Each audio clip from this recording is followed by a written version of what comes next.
Hello everyone and welcome back to another Star Trek Let's Play. Now what I'm going to be doing for this video, or should I say videos, is I'm going to be breaking them up into different videos. The first one I'm going to be showing like some of the ships from the Star Trek day. Yes, I'm a bit late on that one. That's because I was dealing with real life issues and such. But anyway, getting on subject. Yeah, so what I'm basically going to be doing is breaking the videos up. So that the first one will be like to do with the ships of the Star Trek day. Then the other three will be about showing off the Herc ships. Yes, I managed to get all three of them. The first two you already know I got. I managed to get all the Dreadnought thanks to the event that happened ages ago and such. So I managed to get all of that. Also, I'll be showing off the Tier 5U Elite Voth Bulwark. That'll be on my other character when I do the new story missions. So it'll be about, I would say about four or five videos, so that way you get to go through the videos without having to go through parts that you don't want to see. Like for example, if you didn't want to see this or see the whole Star Trek Day thing and such, or you didn't want to see the story but you just want to see the Star Trek Day, at least you've got a choice in those videos. But anyway, moving on, let's get on to this and yeah, see what this is all about. Because I haven't actually read into these because I never had the time to do though, but yeah. Space, the final frontier. Now this one's to show off the original Enterprise basically, and it's the most celebrated ship of her time. The Constitution class Enterprise has had about 40 years in service to Starfleet, most of the time including her celebrated 5-year mission from 2265 to 2270. It was under command of James T. Kirk, naturally. And beside her intel mission goals of seeking out new lives and new civilization, the Enterprise assisted many in need throughout the galaxy. So, as you may have known from the original one, this one was like the head of the whole entire Starfleet thing. It's like the flagship, like most of the Enterprise of Legacies. It's always been like the head of Starfleet. Not the head of Starfleet, but it's been like the flagship of Starfleet, being like the diplomat, but also like the warship of Starfleet as well, if necessary. Even though that it's a starship, it's not that you actually know Starfleet is not really meant to be war bound. It's meant to be mainly mainly used for science and exploration. But because of the whole situation between, like, for example, the Klingons and etc., obviously things changed. And if memory serves, this was the answer to countering the Klingons D7s, if memory serves, because the D7s during the Klingon War and the Federation War, if memory serves, was meant to be like a nasty piece of work. So the Federation had to create like the Constitution class to actually counter them, basically. But yeah, for an old girl, she still looks pretty amazing. I do also like the refits in it. Anyway, let's move on to the Next Generation one. And yes, the reason why I chose this small ship to move around in is because if I was to choose a bigger one, you wouldn't actually see the other ships like the Enterprise and such, because the bigger ship that I usually use or playing about with would actually be just too big and you just see them as tiny little dots and such. Anyway, now you've got the Picard's Enterprise. Let's make sure history never forgets the name. Enterprise. I thought he wasn't going to finish that one off there, because I was thinking, wait, is he going to actually say the whole thing, or is he just going to end it with the never forgets the name part? But it's nice that they actually use dialogue from, or quotes from, like, things like the movies, the episodes, and etc. But anyway, this one was the 5th ship to bear both the Enterprise name and her iconic 1701 registry. The Enterprise D is an iconic place of Federation history. Also one of the many advanced starships as well. If memory serves, it was a multi-role ship as well, because it could actually be used to not only just for, like, you know, your basic science things and such like that, but it can also be used for other things and so forth and such. I believe somebody on YouTube explained it better than I can, so I'll leave it for you to find that person on YouTube, because it's much more easier. Just look up the Galaxy class Enterprise and you're guaranteed to get a lot of explanation. Let's see. Where was I up to? Led by the principles of Captain Jean-Luc Picard, and they said that wrong there. This legacy vessel ventured into the galaxy much changed since the original NCC 1701, has gone on a 5-year mission. During her time among the stars, the Enterprise D was present and part of many major historical events, including the first encounters with both the Q Continuum and the Borg. Now, I would say, when I first saw Q in the episode of Star Trek The Next Generation, I did at first find him annoying at first, but as time went on, and I was a kid at the time, because you know how kids are that time, sometimes I go, oh, this character's annoying, but when you get older and when you actually start watching the show more and you actually see Q more on set, you actually start to realise that he does what he does because for a very good reason. Like, for example, he would actually do annoying things to prove a point, or he would do certain things to prove a point. Like, for example, he would make the Enterprise encounter the Borg just to prepare them and the Federation for what yet to come.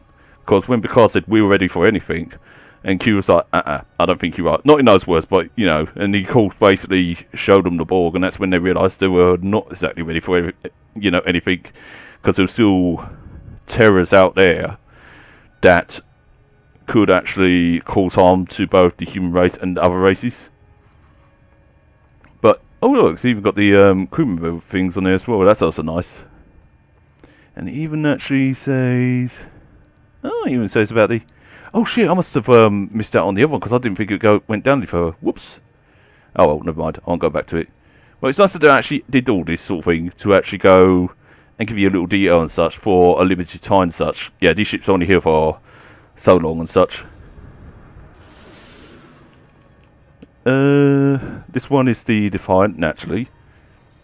Also known as the Baldar ship, commanded by the Bardar's captain, Sisko, who I actually find one of my favourite captains and such. Now let's have a look. We are explorers. We explore our lives, day by day. And we explore the galaxy, trying to expand the boundaries of our knowledge.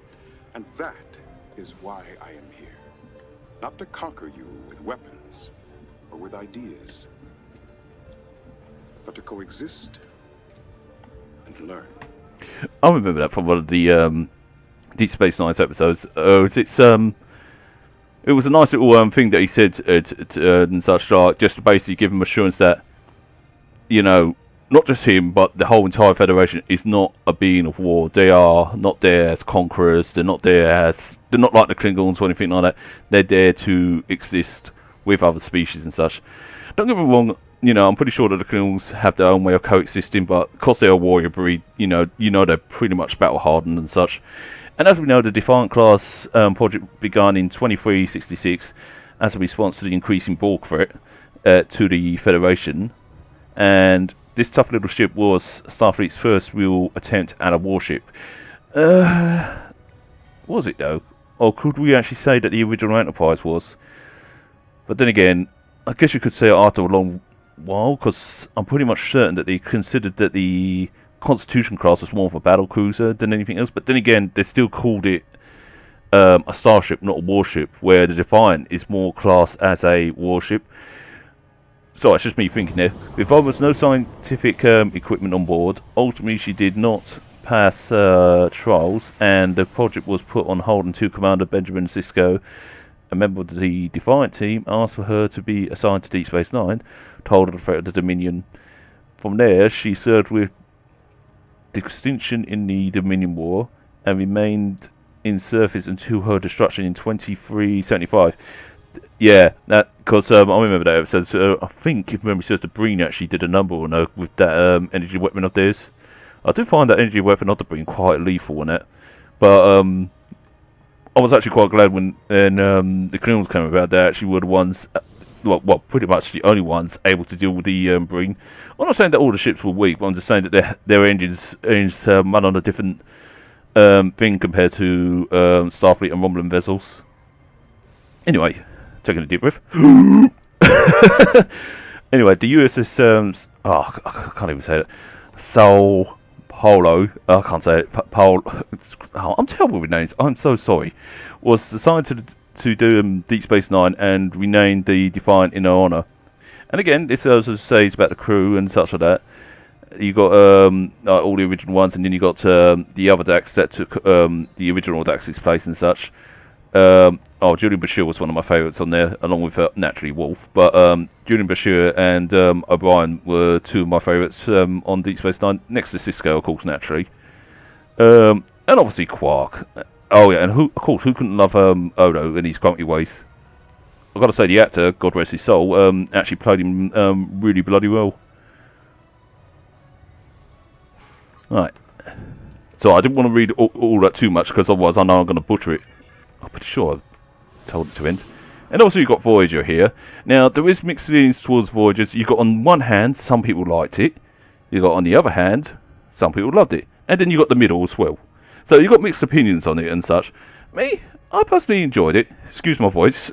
That doesn't teach me a lesson not to have a drink while talking.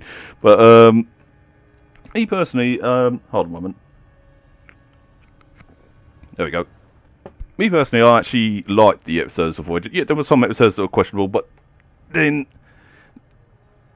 in any Star Trek, name one Star Trek that didn't have episodes that were questionable. You know, I can understand why people were saying, "Oh, you know, Voyager were the ones that killed the Borg or made them weak." Da da da da.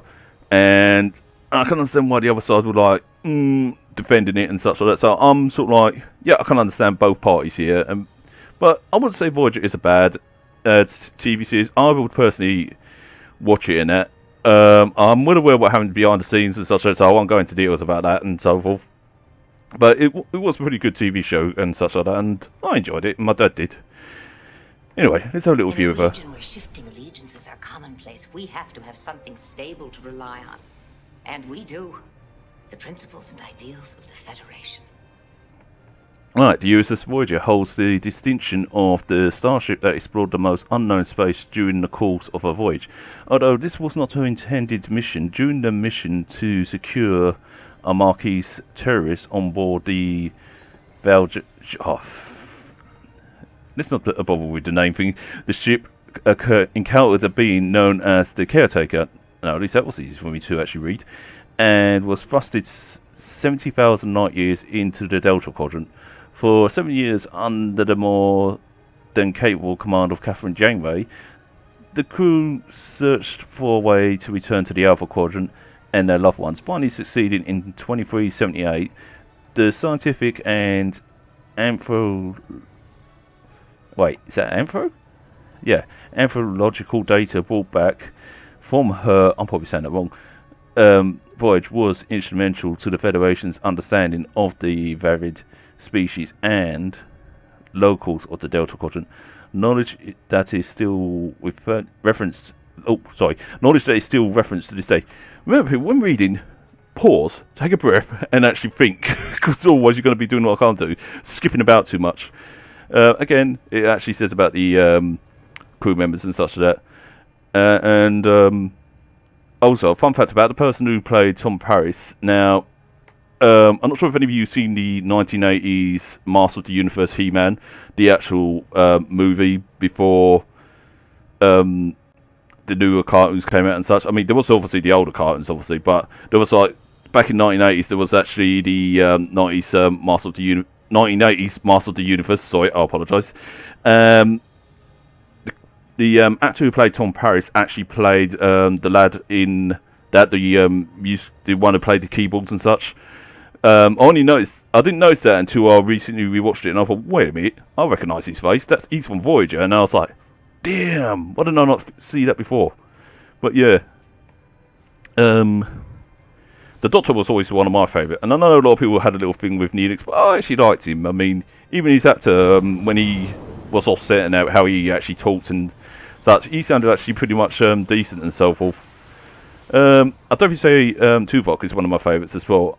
There was one scene in Voyager that I loved, is where, I don't want to give away too much spoilers for those who haven't seen it, but there was one scene in Voyager where it involved, I think it was the Year of Hell, I believe, where Tuvok was, if memory serves, he was blinded due to certain injuries and that, but had to evacuate Voyager, and Catherine decided to stay. And when Tuvok went through the explanation that, that Voyager is nothing but just a ship basically. It's made out of parts and such like that.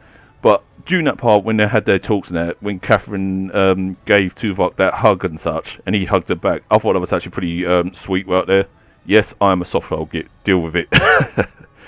But cool. Was it really that far back? Aired the 16th of January 1905. Oh, it's about 14 then. Man, I'm getting old.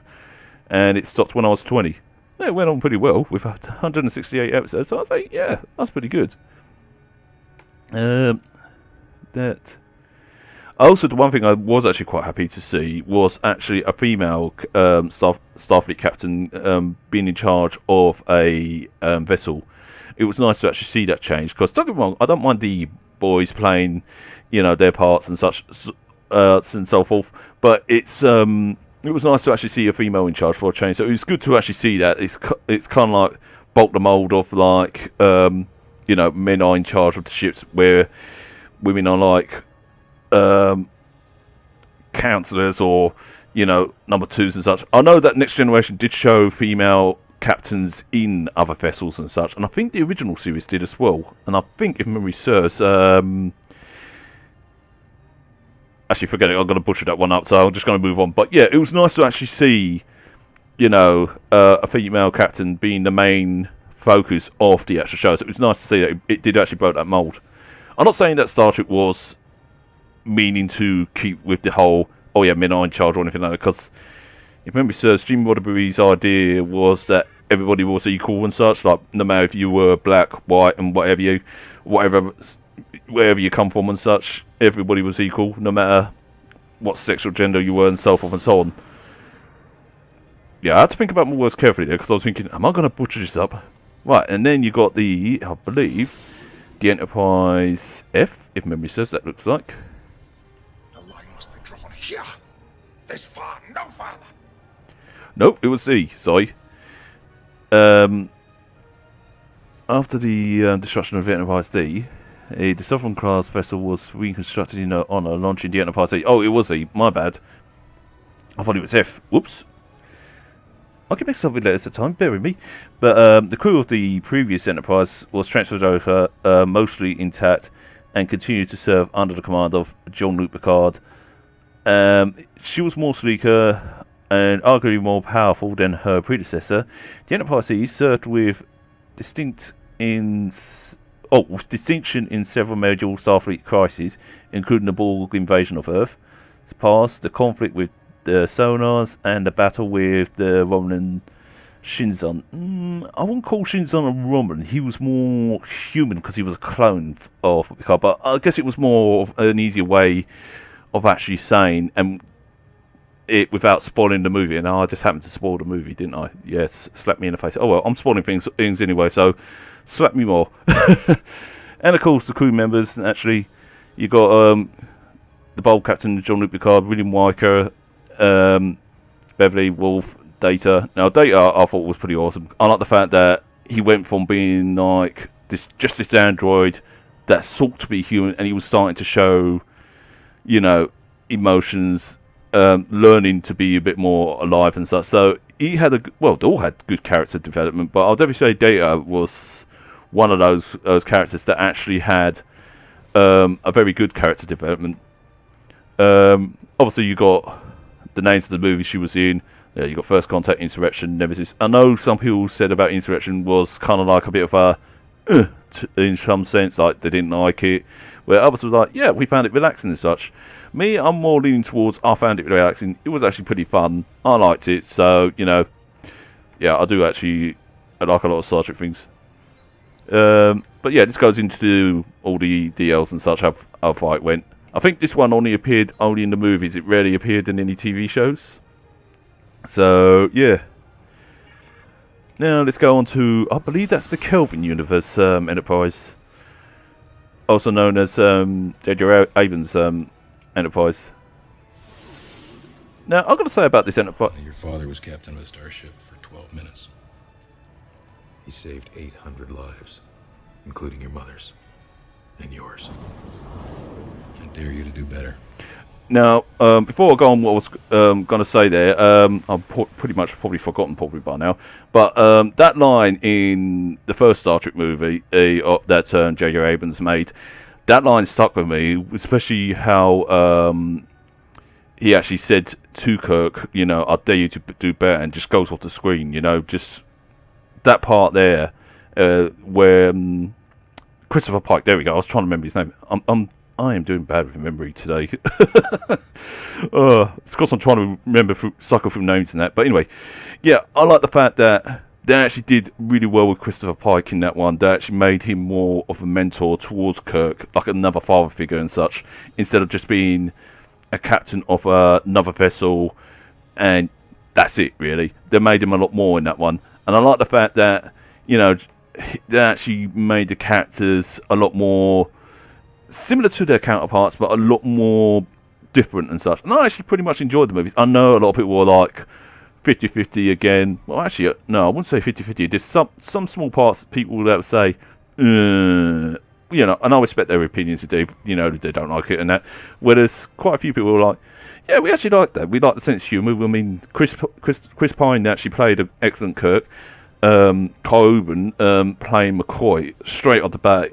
You know, he was brilliant in that, because as soon as you heard his voice coming onto the shuttle, at the beginning of it, where he's actually explaining to the one of the officers about how, you know, you could get your eyes sucked out from space or whatever, you know. I can't remember all the lines exactly, but as soon as you hear the voice in that, you're like, that's McCoy, you know, that's McCoy. And the one part that did stand up for me and made me laugh at it was when he sits next to Kirk on that part, and he looks at him and he goes, I might throw up on you. It's just way just said it, just made me laugh and such. I know it's probably meant to be more serious, but at the same time, it was something that made me laugh. And it even made my old man laugh, because my old man, who was very hard to impress with newer movies and such, even he was impressed by the new Star Trek that J.J. Abrams created and such. But anyway, let's get back to reading. The ship you are viewing is a replica of a ship from an alternate universe. During the destruction of Romulus, Ambassador Spock and a Roman terrorist known as Nero were pulled into a black hole and transferred back in time to 2023. 2023? I meant to say 2233. Ha! 2023. Yeah, that's 2 years from now. Idiots. But anyway, newer ship, the Narada, engaged with the USS Kelvin, creating a breach-in timeline that resulted in many changes from history we know. Knowledge of this universe, including the alternate universe of this historic enterprise, was gained during the Spearbuilder accident 2410. And of course, you've got the crew members here. And of course, you've got the android on there, which is pretty much known as 0718. Now, a lot of people didn't know the name of that android. They just thought it was just you know, we just called him the android that had that voice that just said, I think it was just a one line on. I can't even do his voice because I'm not a robot for doing it, but he just said Major Hull damage, Captain, I think. And that was the only line he had. But yeah, people were saying, oh, I want his voice, you know, sort of thing. And I don't blame him for saying that. But yeah, the Star Trek 2008, oh, sorry, 9, my bad, I can't read, shut up. The Star Trek 2009, Into Darkness, and even Beyond, I actually enjoyed those, I really did. It was unfortunate that I couldn't watch Beyond with my old man, but, you know, I watched it on his behalf and that, and I feel he would approve it. But the one thing I did love about when I first saw this Star Trek was they included one of my favourite songs done by the Beastie Boys, which was Sabotage, and I was like, damn, they got some good choice there. And of course, when I heard it in Beyond, and I was like in agreement with Kirk as soon as he said, good choice, you know, I was like, yep, the girl's got taste, you know. But yeah, this is another little, obviously the history about the whole films and such like that. Now, if you ever want to read any of these, feel free to pause the video and such, and unless of course you're a speed reader like I am. But I understand not everybody can read fast, so I do apologise if I do go through things fast. But that's just me trying to get through things so I don't bore everyone to death with me going it. Well, I haven't done that in a long while. I think this one's from the Enterprise era. Yes, it is. The show that got cancelled as well too soon, I feel. We'll find a way through this. But I won't leave anyone behind. Not if I can help it. I can't try to save humanity without holding on to what makes me human. Now, I remember that being said in one of the episodes, and I actually thought that was a good quote that he said, especially when he said, I can't try to save humanity without holding on to what makes me human. And I thought that was really good. It was poetic, and it was, perfect for him. And I've got to say, all the actors and actresses that played in Enterprise, I thought they were quite phenomenal. And I actually enjoyed it. I did. I really actually had some enjoyment from it all and that. Yeah, again, there were some episodes that I had questions about, but, ignoring the questionable ones, that I'd still enjoyed it and such. But anyway, in 2151, before the Federation had even been formed, the first Starfleet ship to bear the name Enterprise was launched. She was the first ship capable of going to Warp 5. Now, that was quick back then. That was before, Warp 7 and 10 were the fastest thing, and etc, etc. A huge leap forward technologically. Hold on, let me just take a deep breath. And exhale. Right, back to action. This experimental new ship was meant to be on a test one until an encounter with a Klingon changed everything. Under the command of Jonathan Archer, she served with distinction until 2161, when she was retired with full honours. During her historic voyage in the stars, she was instrumental in protecting humanity from many threats, including the Xindi weapon. Yeah, I remember the episode with the Xindis and such. I did find the Xindi culture quite interesting and such. While at the same time I did feel sorry that they were being used by the spear builders and such. But anyway, again, you've got all the crew members here, got all the famous ones and such. And again, a little bit of Enterprise's, like when it aired and when it ended and such, which I find very sad that it ended a bit. In my opinion, I felt it ended too soon. I mean, 97 episodes, I feel it could have gone on a bit more. And I agree with what some of the fans are saying, they shouldn't have cancelled it and such, but it happens, it's one of those things. But I'm glad that this game does mention it and just try and tie everything together and try and tie the loose ends together. It may not be able to fill in all the plot holes and such, but it does try and tie things together and say, look, it was, basically retired at this stage, and etc, and, I actually respect this game for what it does, what it tries and so forth and so on. And again, you've got this little thing here to read and such. I'll give it about 5 seconds before I click off. But yeah, I never had a problem with the TV series Enterprise and such. I believe, hold on, when was that aired actually? Yeah, I was watching that at the same time as I was watching Battlestar Galactica, the 2001. And even with the Battlestar Galactica, I was having my reservations about it because I was so used to the 1980s one. But when I saw it, I was like, you know what? This is actually pretty good. I actually enjoyed it, This the Discovery era now. Now, this is like Marmite for some people. You either love it or hate it. Now, for me, when I first saw the Discovery episodes, I must admit, I was a little bit kind of like what some of the fans are feeling. But as I continued on to watch, still giving it a chance and such, it actually grew on me, and I was like, you know what? I actually like the show. I'm passing it off as Star Trek. I don't care what anyone says. It's Star Trek. I like it. The ship looks A-OK.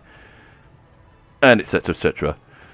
And I'm glad that they actually improved on the Klingons as well as time went on. So I'm very glad on that one. So yeah, I'll definitely say, it's a big sign of relief on that. Anyway, let's go and read a thing. The only way to defeat fear is to tell it no. No. We will not take shortcuts on the path to righteousness. No. We will not break the rules that protect us from our basest instincts. No. We will not allow desperation to destroy moral authority. Again, some of the quotes that they said in the show was pretty good and such. Yes, again, there were some things that were questionable, but at the same time, it didn't spoil the show for me. I mean, like I said, when I first watched it, I was a bit kind of like, It was mostly due to how the Klingons were portrayed. But as time went on, I got used to them. And it became a lot more, well, what's the word I'm looking for? a lot more likable. It grew with me. They grew with me, and it was like, yeah. And plus, the characters on board the Federation vessel's Discovery, they actually also made the bulk of the show very likable, and especially how they were, how the actors and actresses acted and such. They've done such a good job on that, and I actually liked it, you know. So yeah, it was good to actually sit down and watch, you know, a new Star Trek at the time and so forth. Anyway, with her exploits only recently rediscovered after years of the highest classification, the USS Discovery is an important part of Federation history that we are only just learning about. It was discovered that one of her captains... Wait, only just learning about? What do you mean just learning about? Anyway, it was discovered that one of her captains had been replaced by his counterpart from the Mirror Universe during the Pirate Worlds incidents. After his removal from command, the Discovery was instrumental in the end in ending the First Federation / Klingon War, and in stopping the threat of the rogue AI known as Control. The ship then disappeared into the far future, where all of her recorded history had been lost, or rather, hasn't happened yet. Oh yeah, because I remember that it just went straight into the unknown future, and we never heard from her again. But however, if not mistaken, because I haven't actually been keeping up with the Discovery a lot lately, if memory serves, they have actually got more episodes of this. If memory serves, I might have to look it up on Google or something like that, just to actually see if they have got any more of these, because I'm not sure if they still continued it or not. But yeah, I really actually, again, enjoyed the show and such like that. Yes, I must admit, like I said, like with most people, I was still, like, you know, giving it the old, I'm not sure, da da da. But at the same time, I was going in there with an open mind. And like I said, you know, the crew of the Federation vessel actually helped move the show along and such like that, made it more likable and such, because their attitudes, the way they portrayed themselves and such like that. Cool, that's a lot of crew members there. Oh, of course, that was in the actual, not just yeah, that was in the actual show, because sometimes you had different captains commanding her. Sometimes you had like, for example, you would have Christopher Pike on board, or you have like some other characters on board, and etc. etc. Obviously, Christopher has the Enterprise naturally, but yeah, it was actually good to actually see Christopher Pike in that, and I actually liked how they portrayed Christopher in that one. They actually done him really well, and I also like the fact that they actually, you know, made something different other than just warp drive. They actually made spore drive instead. Yes, I think it was a little bit, you know, cool that they used a living creature to actually first use it and such, but it was an interesting thing what they used, and it did actually bring up the whole morals of the whole Starfleet thing and that, and I believe, if memory serves, that was also questioned during the show and such, you know. But I also like what this game is trying to do is trying to actually tie it all in and actually make it make sense for people playing this game. And again, I tip my hat off to this game, I really do, because they really do try their best. And you know what, I'm going to actually say it right here, this game is actually one of the best Star Trek games that I've played. Even though I played other games before it that were better, but one of the most best ones from this time forward, I would say this one is. Even though I played the mobile app Star Trek Fleet Commander, but if I was to say which one I prefer, I would definitely say I prefer this one, because Star Trek Fleet Commander, don't get me wrong, it's a lovely game to play, but it's very demanding. You have to be on there well, not exactly 24/7. That's an exaggeration, I'm saying, but it really demands that you be on there. So if any of you do decide to play that game, be warned, it's very demanding as anything. Where this game, you can just cruise along at your normal speed. Hell, you can cruise along at Warp 1. By the way, I hope you all read that while I was waffling on. Right. And we got... So, what's this Enterprise from? Oh, wait, that's the Enterprise from Discovery again, because I recognise the cells and such. Yeah. If I'm not mistaken. Wherever our mission takes us, we'll try to have a little fun along the way too, huh? Make a little noise. Ruffle a few feathers. Yeah, that's the one from the Discovery. And again, I actually like how they actually try to actually make her You know, to actually try to make her look like the original Enterprise, while at the same time adding a few upgrades to her engines, you know, making it look a bit more modified, but still keeping the signature look of the Enterprise, and even the markings and such like that. And I thought that was pretty cool, you know. I really do. Anyway, this replica is an example of the design interaction on one of the... I think I read that wrong. Yes, iteration. Oh, I'm not sure if I read that word right. One of the most famous of starships, while the Enterprise's most famous appearance is seen earlier in this museum. This is an example of what the ship looked like in 2257 under the command of Christopher Pike, while James D. Kirk may cast the longest shadow in Starfleet. Pike was a kind and deeply affected captain who led the Enterprise to explore many strange new worlds. It is interesting to see the difference between this vessel and Kirk's Enterprise, and an encouragement to all Starfleet's officers to always be thinking of the future and how to improve on past designs. Do you know what? I actually agree with that.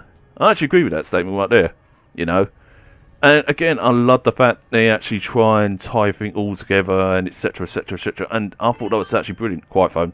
And yeah, my phone keeps going off. I don't know why. Must be all the games I keep playing on there. Anyway, yeah, I like the fact that they actually still try and tie it all together, and they do such a good job. I really do, you know, commend them for it. And I like the fact that they actually have included the Enterprise from Discovery, because it's nice to see, you know, the girl there and such like that. And again, you know, when I first saw her, I was actually quite impressed seeing the actual ship and that. I know some people would complain and say, but for me, I thought I actually liked it, you know. I really did. I was actually happy that I actually finally brung in the Klingon D7s and such like that onto the thing. I knew I said D12. I know I did.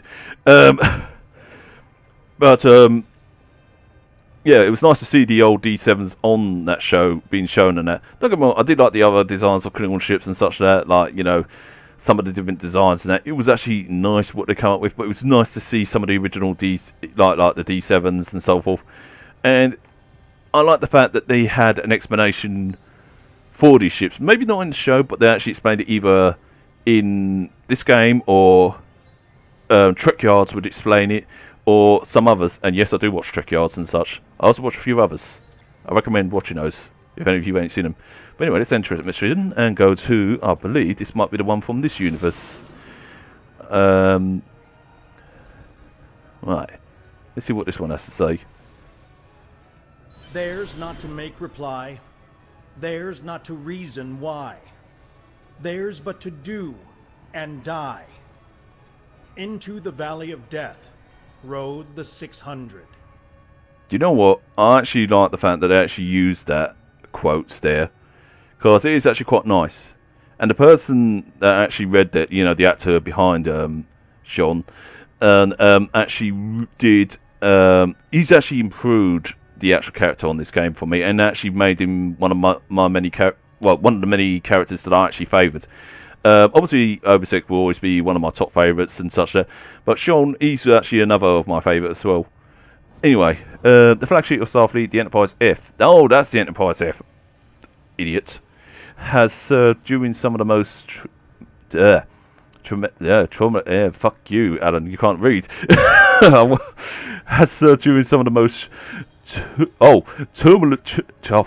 Forget reading that. Years in Federation history, from the war with the Klingon Empire to the catastrophe battles of the Iconium War.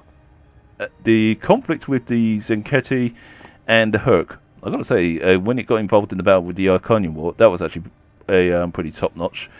And the current troubles in the Klingon Empire, it is hard to believe this ship has only been in service for 2 years in 2409.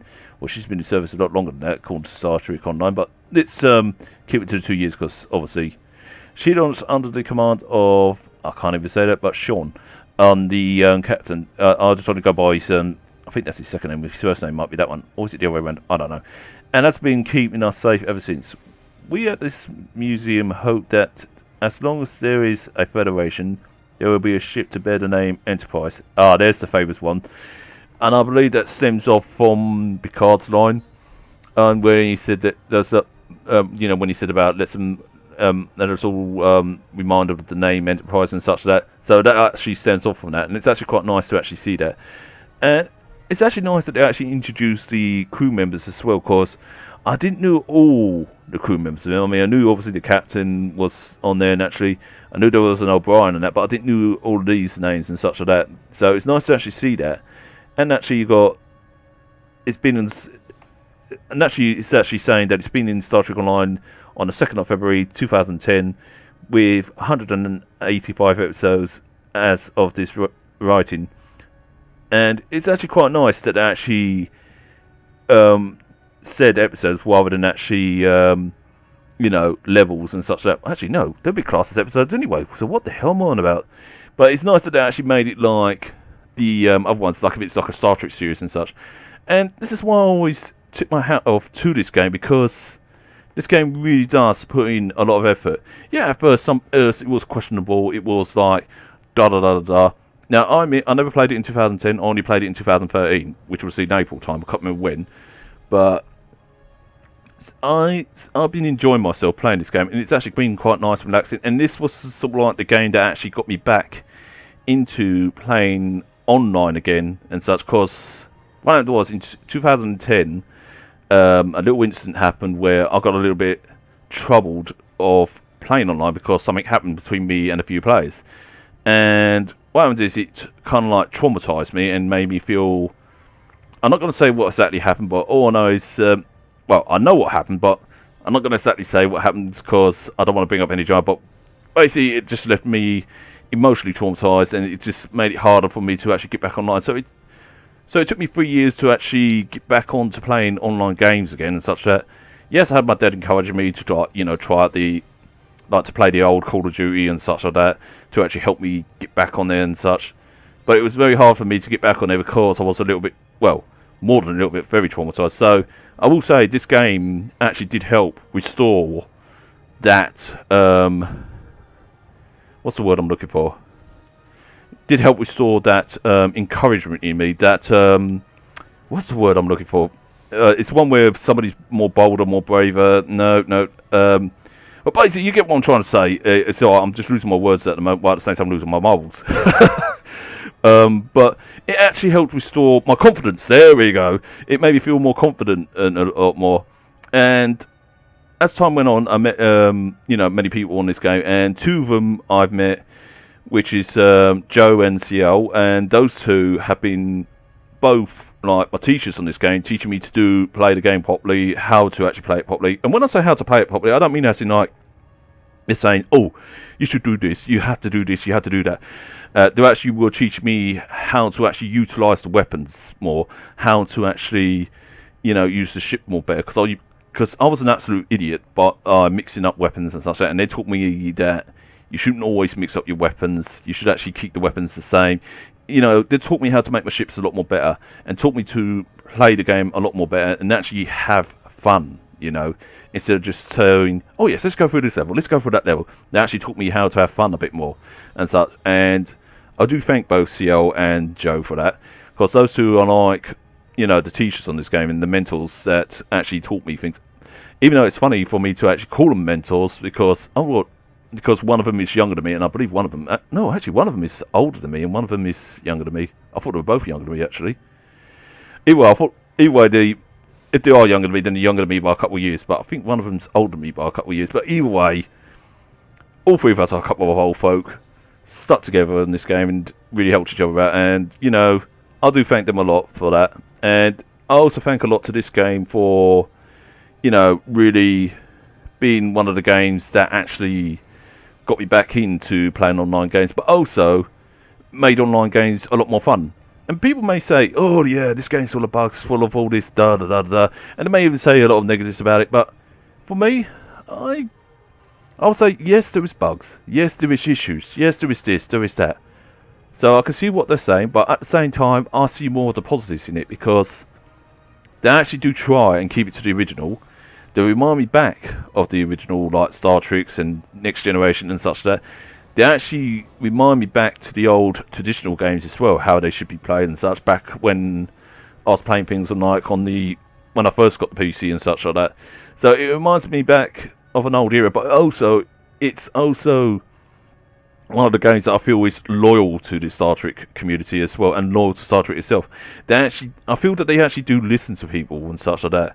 They don't just always go, "Oh yes, da da da da, we're going to do it our way," nothing else. They actually do try and listen and such.